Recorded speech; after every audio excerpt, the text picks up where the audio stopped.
You're listening to the Business for Good podcast, the show where you'll hear inspirational stories about companies making money by solving some of the world's most pressing problems. I'm your host, Paul Shapiro, and I'm glad you've joined us.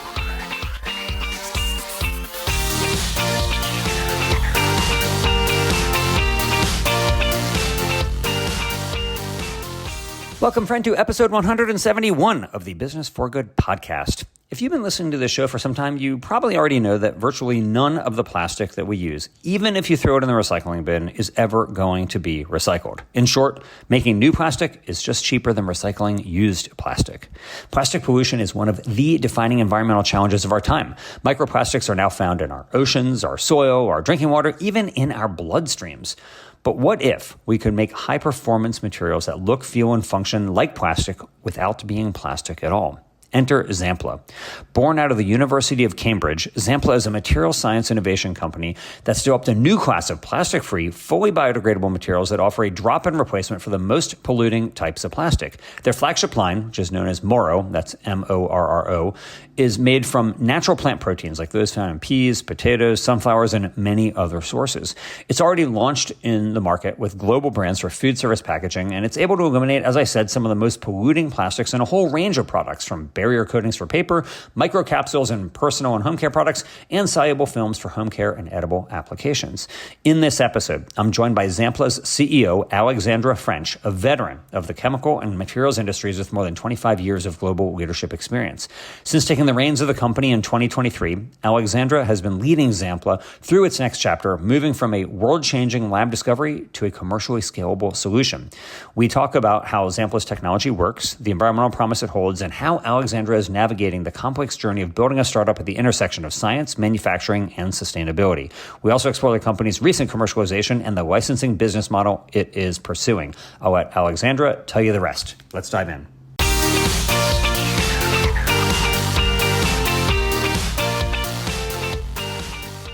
Alexandra, welcome to the Business for Good podcast. Great to meet you, Paul. Thanks for having me on the podcast. Oh, it's such a pleasure to be talking with you. Let me get straight into it. So you are making an alternative to plastic. And, there are other companies that are doing this, but they're doing it with fermentation. So you have companies like LanzaTech and others who are doing like a gas fermentation where they're creating cool materials. But you guys aren't using fermentation, right? You're doing more chemistry and physics, if my understanding is correct. So tell me, what is the method that you guys are using to create something that is like plastic, but not actually made from these fossil fuels? So that's absolutely right. What we're doing, we're replacing some of the most polluting plastics, single-use plastics, often quite hidden plastics, and normally those plastics that you can't recycle, with a technology using plant protein. So we're using proteins from plants, and what we're doing, it's really exploiting the way that proteins naturally self-assemble in nature. And so these sort of protein structures, we're unfolding them and refolding them again in such a way that gives the material really fantastic properties, things like strength, flexibility, barrier properties, that it enables it to be able to replace plastics in lots of different applications. But we're doing that sort of molecular rearrangement without any chemical modification whatsoever. And that bit's really important, because without any chemical modification, it means that the resulting material is truly not a plastic, completely biodegradable in whatever environment it finds itself in. So it's giving the performance it needs to replace plastic, but just with none of the end-of-life biodegradation issues. I want to get into that, but let me just ask you more about the process here. So when you're saying there is no chemical modification, I'm imagining you're doing things like adding heat or pressure or pH changes, or like what's the actual process that you're taking a pea protein and converting it into something that can act like a plastic in a single-use plastic bag? So exactly that kind of thing, things like you sort of mixing, and I can't tell you too much because it's quite a highly patented process, a lot of IP there. Well, let me ask you, if I were to go read your patents, which I presume are publicly available, what would they say that you're doing? Well, I would describe it as sort of mixing, shearing, like you talk about sort of temperature, pH. I think a good way of describing it to your listeners, think about it as like cooking an egg. You've got the egg white, and actually an egg white, it's quite gelatinous. It's generally quite sort of clear. If you cook that egg white, it changes quite considerably. It then becomes a different color. It becomes a different sort of texture. And you've done absolutely nothing to that egg white, which is sort of protein. So, that's a way we sometimes like to describe it. So yeah, nothing chemical there. And hence when it breaks down, it's just breaking down back to those starting plant materials that it came from. Interesting. Yeah, I'll tell you a funny story. I have no idea how to cook eggs, and I have a neighbor who has some pet chickens, and they gave my wife and me some eggs, not knowing that we weren't going to eat them ourselves, but we figured our dog would eat them. And so I was like, how do you even cook an egg? I don't know. So I hard boiled them. I looked it up on ChatGPT to see like how you hard boil them. And it is really remarkable, like how an egg starts. And then after 10 minutes of boiling, instead of liquid, it's now totally solid. And I was, it's pretty incredible chemistry that's going on in there, actually. I was pretty surprised by it. But I knew what hard boiling an egg was. I just didn't know how long you were supposed to do it or anything like that.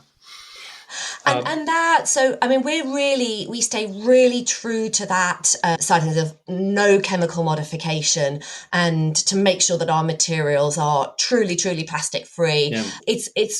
It would be much easier to go and chemically modify, because you can take natural plant materials, natural polymers, and if you were to chemically modify them, it's far easier to then get the sorts of properties you're looking for to replace plastics.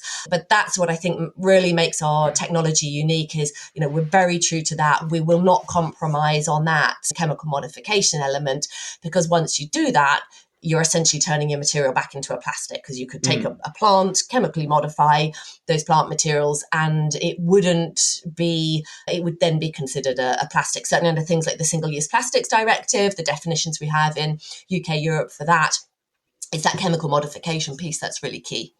Okay.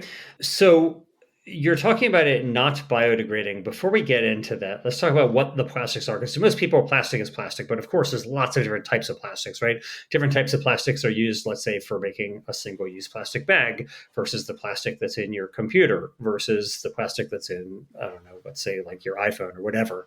But what type of plastics are the materials that you're making good for? You're saying it's the dirtiest plastics. I don't know that I know which plastics are so-called dirtier than others. So what are the dirtiest ones that you're trying to replace? So the sorts of plastics that we're replacing are types of application, lots of packaging applications. So if you think about your takeaway food boxes, your takeaway coffee cups, those are cardboard, paper-based packaging, but that are lined with plastic. So things like sort of polyethylene, acrylic dispersions, polylactic so this would be like when I buy a box of pasta and it has that little window that shows me what the pasta looks like through the cardboard box. Is that film? That's the type of plastic you're talking about?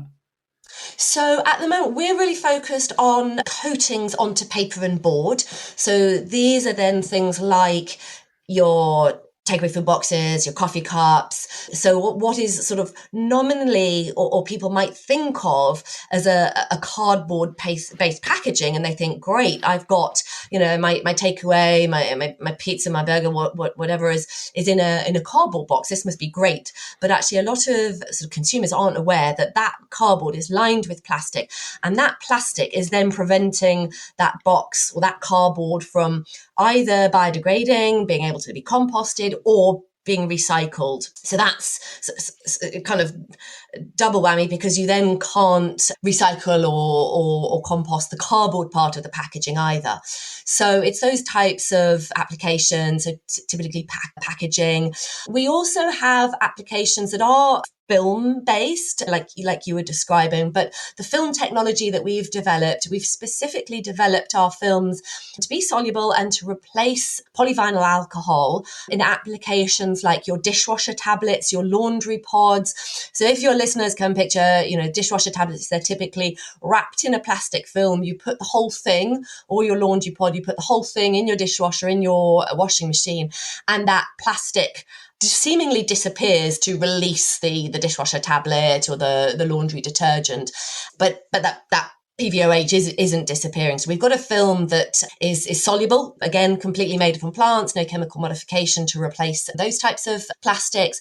And we've also got a technology to replace very, very hidden microplastics. So in most of laundry detergents, fabric conditioners, shampoos, shower gels, those sort of personal home care products, the fragrance in those products is encapsulated in plastic to give a really nice sort of rub and release. Those little plastic microcapsules of fragrance will hang on your clothes all day long, hang on your skin, and sort of burst as you sort of release the fragrance all day. And hence, all of us are sort of shedding these microplastics. They're getting washed out into the wastewater. So those are some of the types of really hidden plastics and plastics that you can't recycle that our technology is replacing. Cool. Okay. So why, if you're saying, Alexandra, that this product that you're making, which you call Morro, right? So Morro, which is a play on the word tomorrow, like you're doing this for tomorrow. So if the Morro, which is, again, your material, will biodegrade, why is it not going to biodegrade while it's still in use, right? Like if you think about, like if you buy something that is lined with plastic and you want it lined with plastic for a specific purpose, right? To prevent the cardboard or paper from becoming soiled, why is it going to biodegrade later when you want it to biodegrade, but not biodegrade while you're still using it? So, yeah, and you mentioned that our materials are called Morro. So, yes, these are our materials of tomorrow, replacing plastic of the past. And it's really, we've designed the technology to perform how it needs to perform in these applications. So, if you imagine our Morro coating, which is applied onto paper and board for things like your takeaway box linings, you need that takeaway box lining to give you good grease barrier, good moisture barrier, so that when you put your takeaway food in there, it's not going to leak through onto your hands, onto your clothing. But equally, it's got to hold that food, hold that liquid for a period of time. And so the coating, when it's laid down onto the paper and board and dried, is very stable, gives those good barrier properties. But then when it's then to break down, those proteins are broken down by enzymes, like sort of enzymes in the soil, in nature, how proteins are sort of typically broken down, things like proteases, which are sort of break down these proteins back to their starting materials. And I think the important thing is, like, nobody needs their takeaway box to last 300 years, which, plastic lasts hundreds of years. That takeaway box might take you 20, 30 minutes to eat your takeaway. You might put it in the fridge for the next day. So, you're talking a few days, but you do not need your takeaway boxes and your takeaway cups to last, hundreds of years. So it's kind of really about changing that mindset as well. So am I accurate in saying Morro is really more for, let's say, plastics that are like single-use plastics, but not necessarily for something that you would want in a car that is going to last for decades, presumably? Yeah, and those are the types of applications we've targeted, those single-use applications. So, our technology, where we are now as a business, we're not looking to replace these rigid plastics with very, very long shelf lives that you need to last sort of longer periods of time. It's these single-use that, frankly, you're using for hours, days, but not much more than that. Got it. Okay. You talk about plastic lasting for centuries. Do we know how long it will last? I mean, plastic was invented less than a century ago, right? So, my understanding is that all of the plastic that has ever been created, if it hasn't been incinerated, it still exists, right? It's still out there. It has not biodegraded yet. So do we actually know how long plastics take to degrade? I am not an expert in terms of how long sort of plastics, and those sorts of studies. So I don't want to speak on something I'm not an expert on. But it doesn't stop me from doing it. I'll tell you that. But I appreciate that. Being sort of very British, we want to be very, kind of make sure we got our facts right and that kind of thing. Right. But you're right. Plastics, they're often incinerated. So actually, most of the plastics, only 9% of plastic ever produced is recycled. So very little of it is plastic. Very little of it is recycled. Most of it goes to landfill. Most of it gets incinerated. And there's with over sort of 400 million tons of plastic waste generated every year. It's just a growing and growing problem. And it's quite scary. One of the sort of stats we sort of sometimes talk about is, by 2050, it's predicted that there'll be more plastic in our oceans than fish, which is really quite a scary prospect. Yes. Yeah, that is scary. So let me ask you about the history of the company, Alexandra, because you are the CEO, but you're not the founder. So the company has raised nearly 20 million US dollars in its history. And the name Xampla is, I presume the PLA is part of it. Is that like PLA, like polylactic acid, or like plastic? Is that where the PLA is coming from? So, well, let me tell you a little bit about the history then. So, starting with the name. So, our CTO co-founder didn't have a huge amount of time to come up with the company name. He was sitting in the pub with our other co-founder, who's a professor at the university, and they were thinking about the PLA bit. You're right, sort of plastic replacement plants. So, this is where the PLA came from. And then we spun out of the University of Cambridge, and the technology was developed in Cambridge. So they were thinking CAM. And then they were like, look, any cool company has an X in the name. So let's just make this, rather than CAM, let's make Xampla. And it was literally as quick as that when they were then incorporating the company. So that's where that came about. That's cool. Any cool company has an X in the name. It's kind of like, we're a space company. What should we call it? SpaceX. It's like, exactly. People, if it has X, it must be cool. All right. Well, that's a pretty interesting idea. So when you say the university, I presume this is the University of Cambridge, where this technology was spun out of. Yep, and our CTO co-founder, he was postdocing at the university. He's an absolutely fantastic protein scientist, and he was looking, alongside, say, the Professor Thomas Knowles, who's a really renowned professor at the university. They were looking at how spiders make their silk, and how silk is one of the strongest materials in nature. It's 5 times stronger than steel by weight. It doesn't dissolve when it gets pounded by rainstorms. It's just absolutely fantastic materials. They were looking at how these, silk molecules are arranged in nature. And then Mark Rodriguez Garcia, our CTO, was looking at silkworms, and he was extracting silk from silkworms. And he told me this is absolutely not a fun thing to do. And he was like, we are not going to carry on looking at silk proteins. So they thought, well, how can we apply this learning into plant proteins? So that's essentially how it came about, by looking at the molecular arrangement in silk and then transferring that into plant protein. And Mark actually told me recently a little story which made me smile. The kind of breakthrough moment at the university, he was doing an experiment quite late into an evening. He spilt his experiments. He spilt this material that he'd made over his lab bench, couldn't really be bothered to clear it up. Thought, I'll just do it in the morning. Went home, came back the next day and found that this film had formed, kind of peeled it off the branch, and went running into Thomas, the professor, and say, look at this. And that was really the kind of breakthrough moment to say, actually, look, protein without any chemical modification can form these materials that have these sorts of properties. So that's how it all started. And then he spun out. It sounds a little bit similar to the story of how Alexander Fleming discovered penicillin, right? He found that on the orange peels, this mold was growing. And so much of scientific breakthrough relates to just happenstance and accidents, as opposed to a deliberate scientific method with a hypothesis and a test. Yeah, and then he spun out the company in 2018.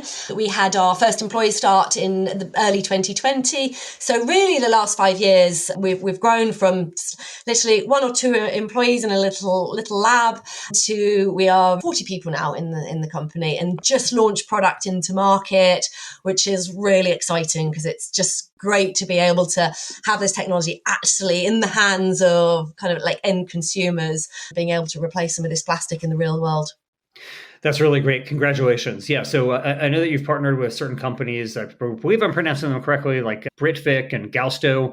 What are they using it for? Are they doing coffee cups? Are they doing pizza boxes? What is Morro actually in the world doing right now? So we have launched Morro coating. So that is our coating on paper and board for food service takeaway. So that's the first launch application. I'll come back to Britvic and Gusto because they're actually our Morro film and our Morro Morro encapsulation technologies.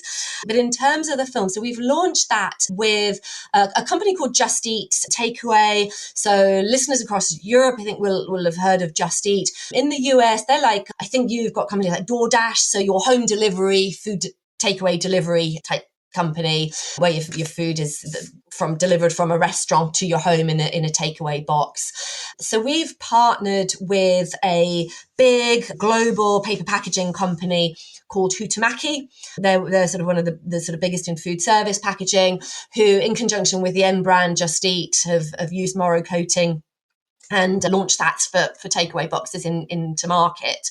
There's another player in the chain who's our license partner, our first license partner, 2M Group of companies, and maybe we'll pick that up on that in a second, because that's all about how we've gone to market and how we've scaled quickly and how we can really make this happen through a sort of licensing business model. But yeah, so that's what we've launched with our Morro coating.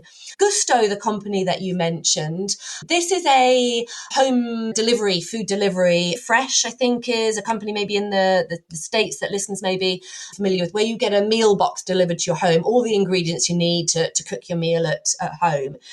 And Gusto worked with us with our Morro film. So I talked about the films being used to replace polyvinyl alcohol to wrap dishwasher tablets, that kind of thing. But because it's just made from plants, it's completely edible. So with Gusto, we used our film to wrap their stock cubes. And you can drop the entire stock cube, wrapping and all, into your food, into your casserole, into your stock pot, and that Morro film then just dissolves into your food. So it's kind of eliminating the packaging altogether. Mm-hmm. And we did a consumer trial with Gusto out with that stock cube, which got really great feedback, and that's another application we're working with N brands on. The Britvic company that you mentioned. So Britvic is a UK brand. It's actually now just been bought by Carlsberg. They make a lot of soft drinks and beverages. One of the brands that they do is a juice concentrate brand called Robinson's. So it's like a juice concentrate that you then dilute with water. And one of the things, that they were looking for was being able to fortify and kind of enhance the nutritional properties of their drinks. And vitamin D deficiency is a big thing that a lot of food and beverage companies are really bothered about. They're looking to see how can they fortify food and beverages with vitamin D. And we can, again, because we talked about that encapsulation technology for encapsulating fragrance to eliminate microplastics, but because it's completely plastic free, again, we can put it in edible applications. So we can encapsulate things like vitamin D, other vitamins, and then this encapsulated vitamin can go into food and beverages. And that encapsulation technology with our plant protein gives those vitamins stability in the end product. So it gives it sort of stability, shelf life. So for UV degradation from the conditions in the juice itself, to mean that when you put that vitamin D in the drink, for example, 12 months later, you're still going to have the vitamin D there. Currently, if you were just to put vitamin D unencapsulated in these products, it degrades very quickly, and chances are it's just not going to be there when it actually reaches the consumer. And the other thing I was going to say, which is quite exciting, just recently done quite a lot of study with an external institute around how the encapsulation gives that vitamins, gives enteric release. So it protects the vitamins and other nutrients when they're in the stomach. And then they release when they're in the intestine, which is where you want them to release, and then you get the nutritional benefits as well. So this is kind of sort of it's an additional benefit aside from plastic replacement, where a lot of our applications are plastic replacement. This is a slightly different product application, but equally exciting. How are you producing all of this, Alexandra? So, you're saying, you alluded to the fact that you might want to do a licensing model rather than manufacturing and selling the Morro yourself. But my guess is that with, nearly $20 million in funding, that's not enough to build a big factory. And so you probably have like a pilot plant or a demonstration scale plant. Is that accurate? Is that you're producing this yourself or using a co-manufacturer? So we're using a licensing business model. You're absolutely right. We have got a pilot plant. So very near our labs and offices in Cambridge, we've got a pilot plant facility. And this is basically a small scale facility that exactly mimics the production process of our license partners. So we have decided to go for a licensing business model because for a number of reasons, really.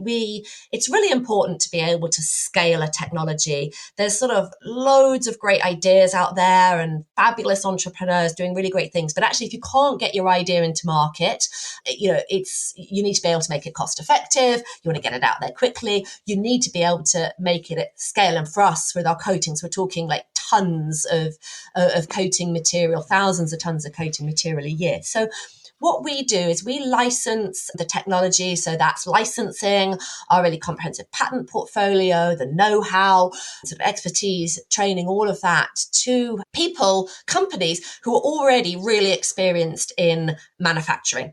And they then manufacture the coating material at scale, and they will then sell it into the paper packaging industry. So the various players in the paper packaging industry. And one of the reasons we decided to do this is there is one, as you said, $20 million would not build us manufacturing plants all around the world, which is essentially what we need. Right. But there are lots of chemical companies out there already making coatings for the paper packaging industry and looking for green alternatives to bring into their portfolio. So this is perfect for them. They have the infrastructure, they have the, probably most of the equipment they need. And more importantly, they have the manufacturing expertise. And I think people underestimate, how important that expertise is and actually how hard it is to bring into a small company where you've only got a few people and you need to, it takes a long time to build up that expertise. Yeah, so that brings us to a very important point. I mentioned that you're not the founder of the company. In fact, prior to this, you were working at one of the larger chemical companies, right? So you were working, you were working at Johnson Matthey, which is a British multinational chemical company, before you came to a small startup. So having seen both sides of the coin, right, being at a large chemical company and now being at a small chemical startup, which do you like better? You like the security of being at the big company? I presume you're going to say you like current better because obviously that's what you're doing. But what's the difference for you, whether you're working at the large company with the security of being in a battleship or being at the helm of a small swift boat like Xampla? And that's a really interesting question, Paul. And a lot of people sort of often ask that. It's like, why have you gone from big corporate to small startup? And what made you sort of make that change? So I spent 25 years at Johnson Matthey. I loved it there. I'm a scientist. I did my natural science degree at Cambridge sort of many years back. And I did start in a science role. But quite early on in Johnson Matthey, I moved more into commercial roles, led global sales and marketing teams and then more sort of general business leadership. And I worked in all sorts of different businesses across Johnson Matthey. But my last role there was running the lithium iron phosphate battery material business. Actually, I lived out in Canada for a couple of years. I lived in Montreal. And that business was very standalone. It was a business that Johnson Matthey had acquired. It was about 50 people. And we operated really quite independently, although being part of a large corporate. And I really loved that environment. I really loved being able to sort of build a team and have, sort of shape this sort of really high performing team, actually knowing everybody in the company, being able to be very agile, get things moving quite quickly.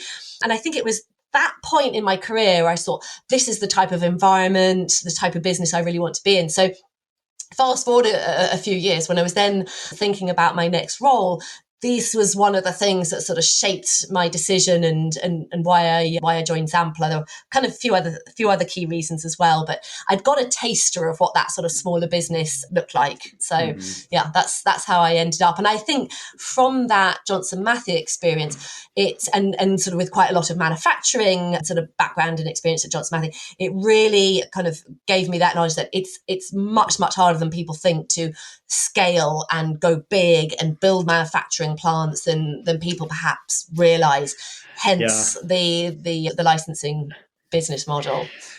Yeah, I was talking with an investor. His name is Brian Frank from FTW Ventures, and he had a really good line that I liked, where he said that he likes to bet on startups that only have to perform one miracle.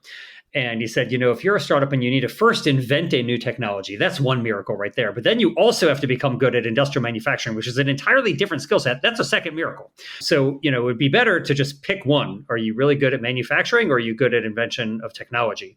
And it sounds like you were saying that you want to just keep on inventing technology and then licensing out. But you do have 40 mouths to feed, right? You're employing 40 people to invent all these technologies. So what will it take for you guys to become enterprise-wide profitable, right? You have these agreements with these companies where you're actually putting Morro into the world. But speaking of Morro, like, what does tomorrow look like for Xampla? What will it take for you all to get to a place where the company is profitable and not reliant on outside investment? And I think, just before I jump to the investment part, I think the really key step to be able to do that is making sure you've got the right people in the team, because as you said, that we're really focused on the technology, and we describe ourselves as like a material innovation company, not a manufacturing company, not a packaging company. So we are the material innovators. But it's really, really important, I think, to have the right people who are able to scale and go to market as well, because there is that, sort of business development, scale up, all of that. So alongside our amazing scientists who are, developing these fantastic materials, we've got a lot of expertise from industry. So I've got a few colleagues from Johnson Matthey also in the company who are really leading that scale up so that they can transfer that technology to our license partners, make that process really energy efficient, really cost effective, so it scales really well. We've got people from Unilever, from P&G, because I think if our CTO and some of our scientists have worked nowhere else than Xampla. So I think having this great mix, of people who know what good looks like in a big corporate environment, but also knowing that there's a lot of stuff from big corporate that we don't need yet because we're too small. We don't need that. And I think that's what's really helping us be successful in our scale up journey. So Yeah. So what will it take then? Sort of, You've got a monthly burn. Again, you got 40 mouths that you're feeding, all these scientists who need to do the tech transfer. You need to make a certain amount of revenue or a certain amount of profit in order to be self-sustaining as a company. What needs to happen? Yeah, so I'm actually just doing a Series A raise right now, just closing that out.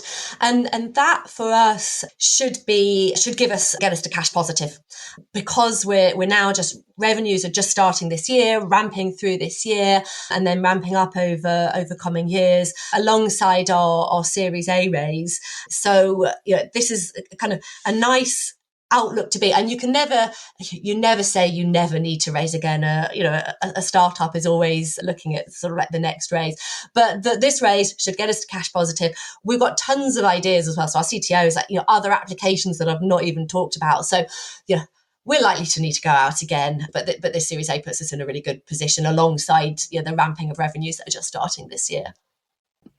Very cool. Well, I'll be keeping my fingers crossed, and I can't wait to get to order some food that will come to my door with Morro lining the package. That would be a pretty awesome thing to get to see in my life. So I very much hope that happens, Alexandra.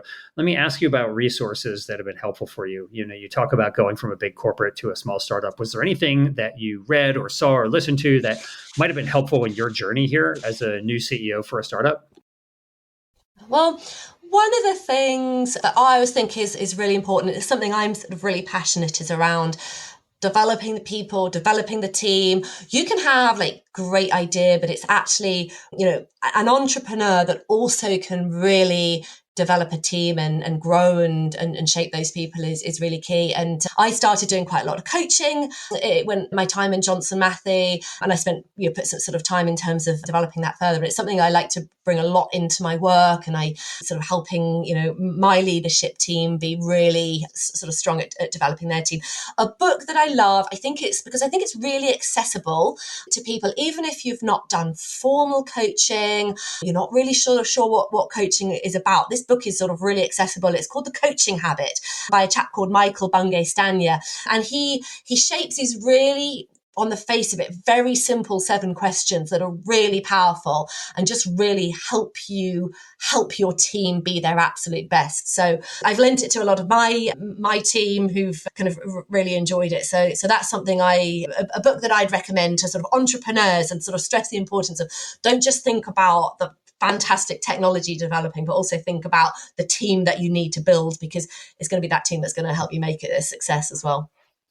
Yeah, that's certainly my experience, is that the team is by far the most critical asset. And these early stage companies, almost always the investors are betting on the jockey, not the horse, right? The horse might change, the company might pivot, it might pivot its technology or its business model, but you want to make sure that those jockeys you feel confidence in. And I couldn't agree more. The team really is the best asset that the startups have.